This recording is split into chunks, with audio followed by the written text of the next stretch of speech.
Welcome to the Pen Leader Podcast, where strategic leaders get straight to the topics, strengthening our awareness and sharpening our minds.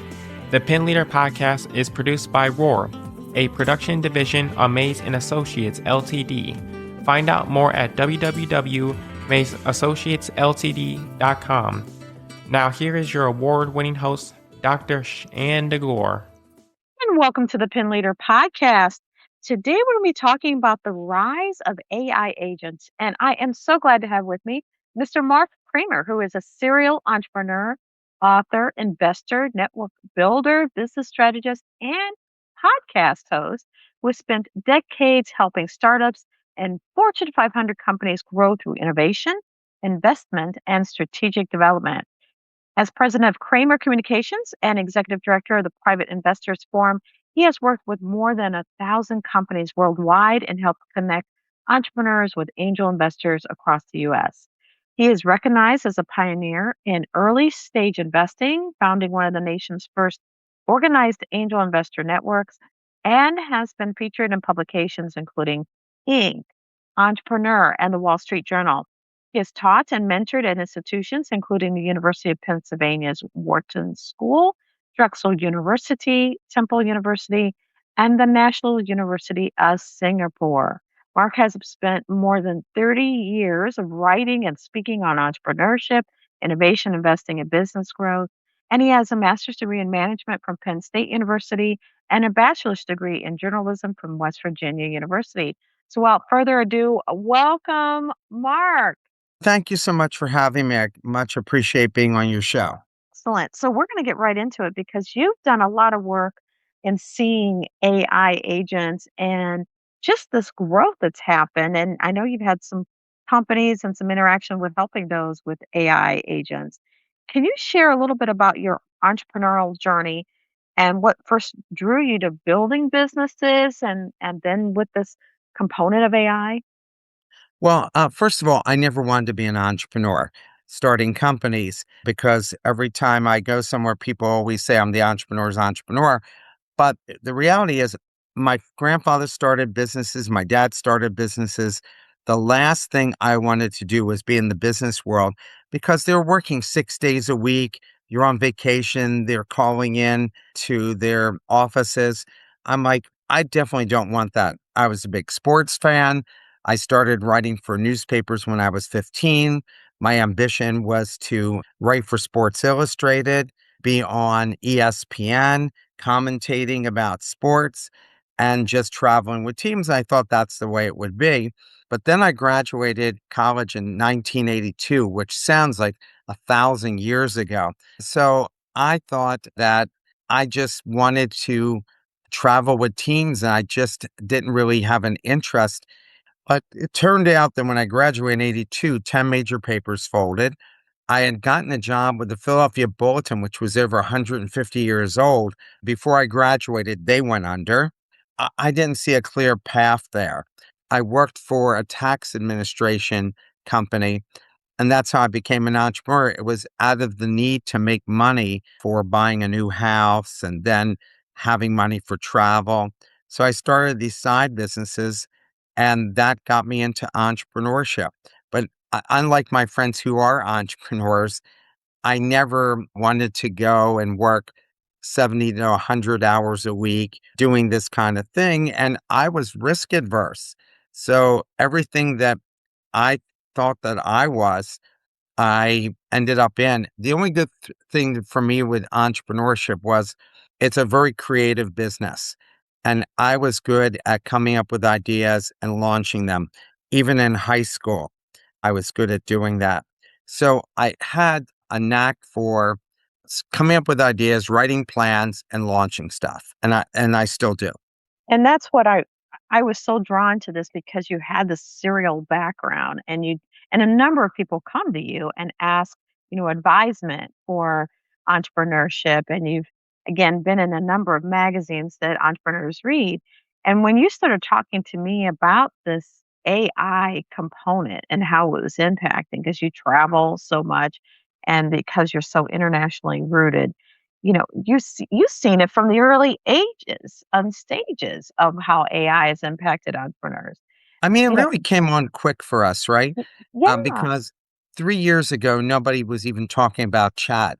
And and chat, I just read the other day, within 5 days of people having chat, and a friend of mine just sent it to me, like, when it first started, he goes, "Have you seen this thing, chat?" And he said, "You can, you know, research so much quicker than just using Google or whatever." In 5 days, they had 1,000,000 users. Think about that. In 5 days, no advertising, no marketing. In fact, every business that you've heard of that's ever taken off, Google, Facebook, all of them, no marketing dollars whatsoever, all word of mouth. We all knew what AI was because we've been seeing AI for 20 years, but we never had AI in the palm of our hand that we could say, okay, I have this idea and I write out a sentence. Give me a business plan with market research, everything. And instead, taking 6 to 8 weeks, 15 minutes later, you've got a plan. Then you're able to go take the plan and say to it, I want to create these 5 personas. And you say, I want somebody in marketing for clothing that has 15 years experience. I want a CFO who has X amount of experience. And you put these personas in, and then you tell the personas, okay, I want you to evaluate my idea and tell me if this is this something I should pursue or not pursue. And so, wow, then it comes back and it evaluates your idea that it helped you create to begin with. And now you have 5 or 6 platforms. So now you can take the idea and share it with each platform and ask each platform to give you advice on how to improve the idea. Or I would say to it, give me the straight answer. Is this a good idea or a bad idea? Mm, And if it's a bad idea, tell me why. If it's good, mhm. tell me why. For entrepreneurs to test ideas, it's good for companies because it frees up employees to think. The companies who are using it as a way to reduce cost and create more efficiency by reducing cost are cheating themselves. They're not taking all the experience that the people they've just laid off have and say, okay, now we're giving you a tool. So instead of you spending, I guess, 70% of your week doing mundane tasks, we're going to have you spend 30% of your week doing mundane tasks that AI is going to help you with.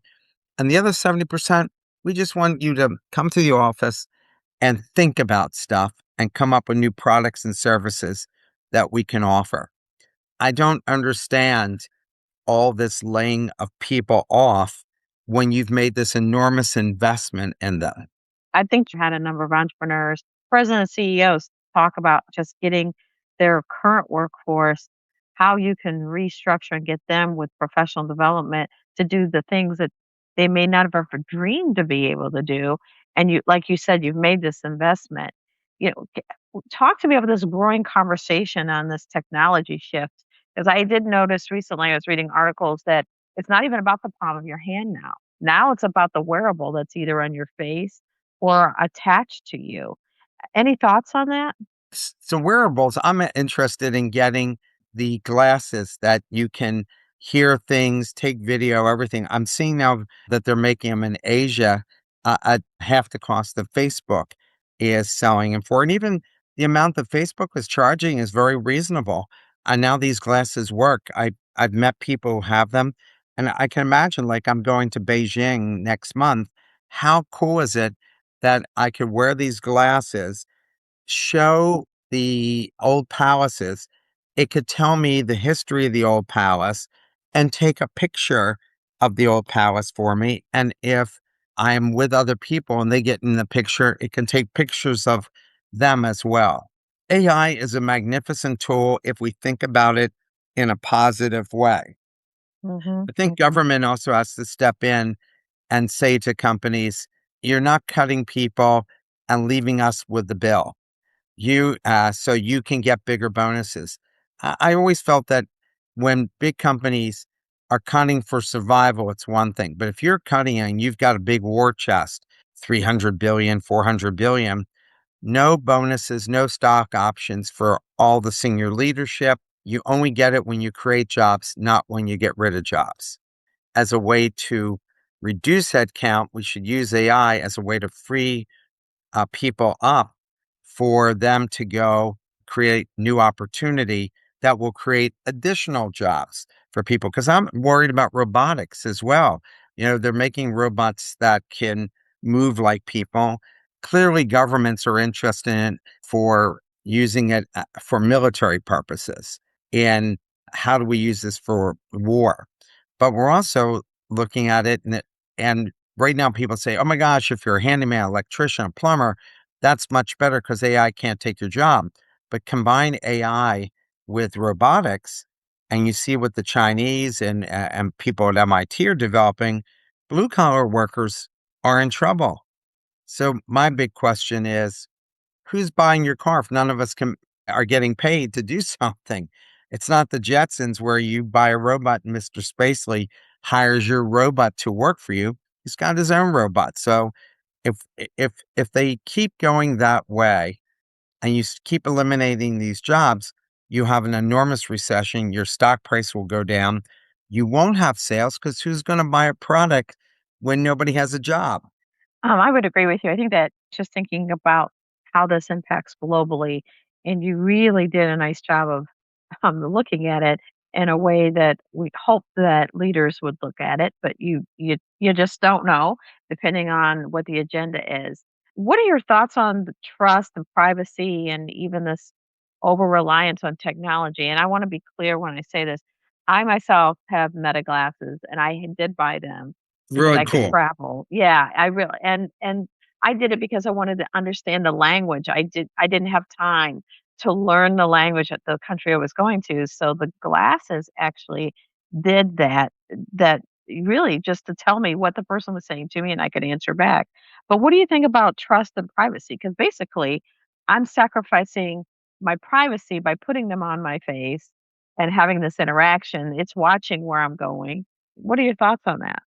So, if you remember in the beginning of the internet, we all used to get ads that we never wanted before the internet existed, right? You'd get all these mailers and everything. You're like, I'm not interested in mattresses. I'm not interested in trips to Haiti or wherever. You just were like, didn't want it. And then the beauty of the internet was, hey, we're only feeding you information that you're interested in.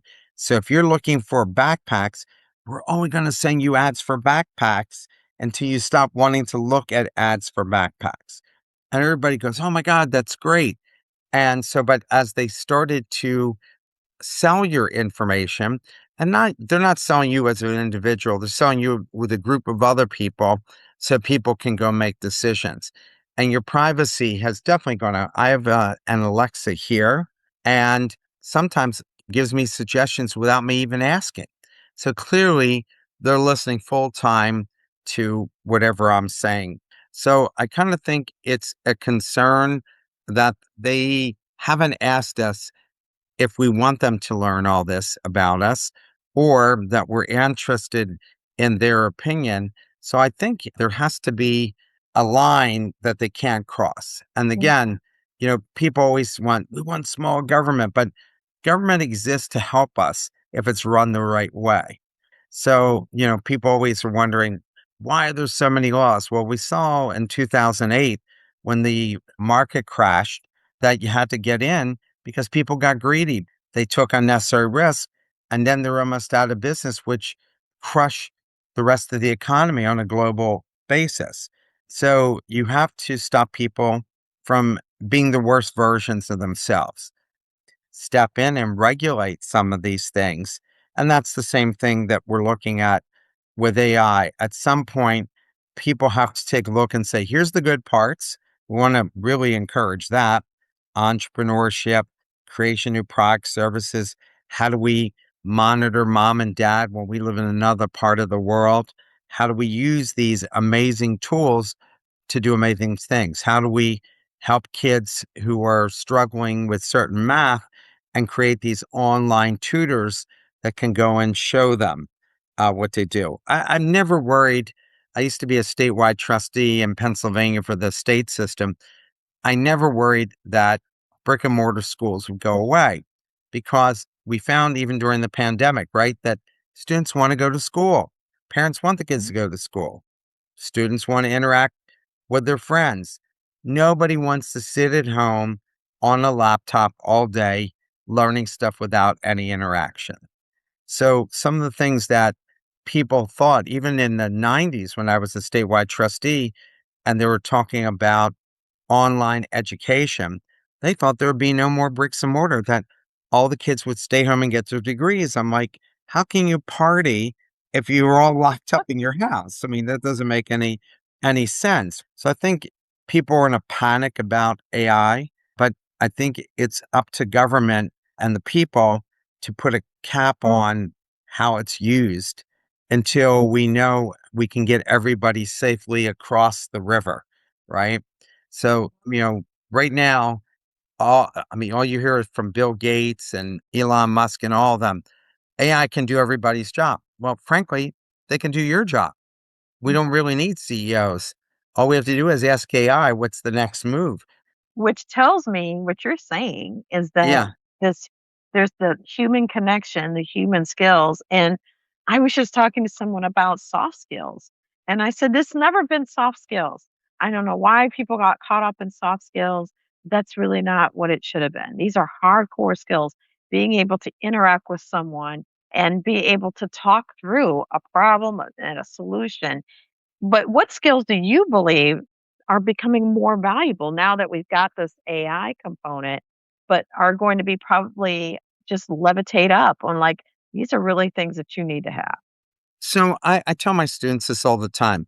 When they join my class, I say in the beginning of semester, I will be calling on you if you don't raise your hand. And the reason I'm calling on you, because I always give the why about everything that I do. The reason I'm calling on you is because you need to practice communicating your ideas in front of a group of people. When you're hired by a company in the future, it's going to be about your creativity. It's about how you think through problems. It's about the fact that you're well read and have different approaches to solving problems or creating new products or services. If you cannot communicate with people about your ideas, if you cannot communicate and get people to follow you and work with you on ideas that you've come up with, you're not going to be very valuable. And companies will say, we really don't need you. I mean, I'm not getting any real value. I can ask AI to answer questions for me as well. I can ask AI to pump out reports. What I'm really paying you for is your own creativity based on experiences that you had. So if you're not traveling, you better be traveling. Mhm. So I think that the soft skills, which have always been overlooked, if you remember when you graduated college, CEOs would go, "We want good communicators." No, we want engineers and computer scientists who are good communicators. We don't necessarily want people with journalism degrees or English degrees to be communicators. We want technical people. And now I just found out from being at a conference this weekend that this guy who's founded two big technology companies in Asia, he's from the US, I believe. He said there's not really a need for computer science majors anymore. That all those programmers that were guaranteed jobs, that people couldn't hire enough of them. Now the companies don't need them. They only need a couple to review the code that's been developed by AI. So Mm. what the soft skills you need is communication, being able to come up with new ideas and express them, but come up with new ideas because you've learned to read, you've learned to talk to people, you've learned to ask questions, you're inquisitive. A lot of people who are technically savvy don't have good interpersonal skills and aren't learning from other people and asking questions. So, this is something that people need to go and develop. So the need to go and program AI, don't really need to know that. We have that happening at our school. We're running these classes for a big corporation and we're teaching people how to program AI. Well, unless there are computer science people who need to transition into this, there's really no reason for them to learn that. But learning how to listen to other people and give them prompts so they can express themselves and come up with ideas.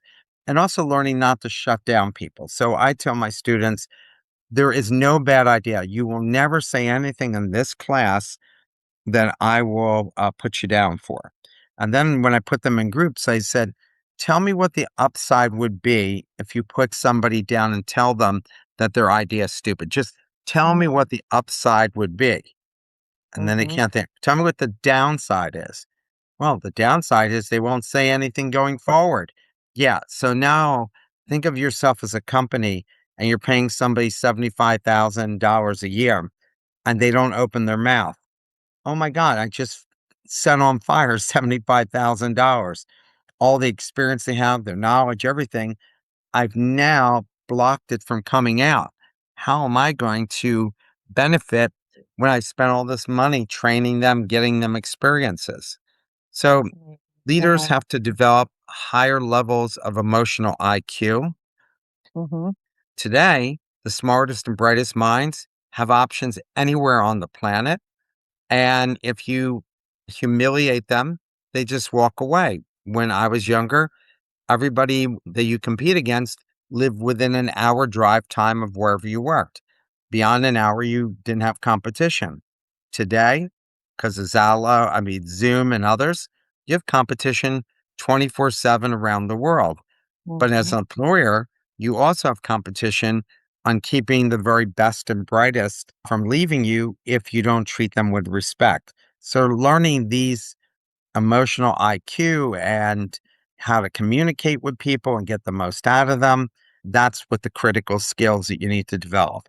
Well, I can't thank you enough for that. I hopefully, again, we have a number of people around the world who listen to the show, and those tidbits right there, keeping in mind. I talk about that in the Pen Leader Path about the great people, the most exceptional leaders understand that, and that's why they've got a great following and retention of great workforce. So I can't thank you enough for coming on the show. Thank you so very much.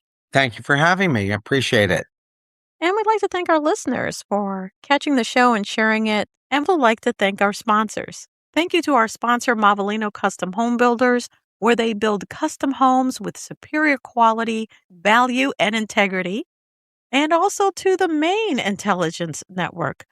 Come be part of a focused network of entrepreneurs, leaders, executives, and authors committed to sharpening leadership and strategy while scaling ventures with intention.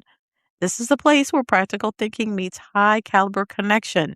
Check out the Maine at www.maesassociatesltd.com and select Maine on the homepage to learn more and to sign up for how you can get connected. And of course, until next time. The Pen Leader podcast is hosted by Dr. Shanda Gore and brought to you by Mays & Associates Ltd., creating customized solutions for growth in the areas of leadership development, strategic planning, and culture building. Find out more at www.maysassociatesltd.com. Don't forget to subscribe to the Pen Leader podcast and share with others.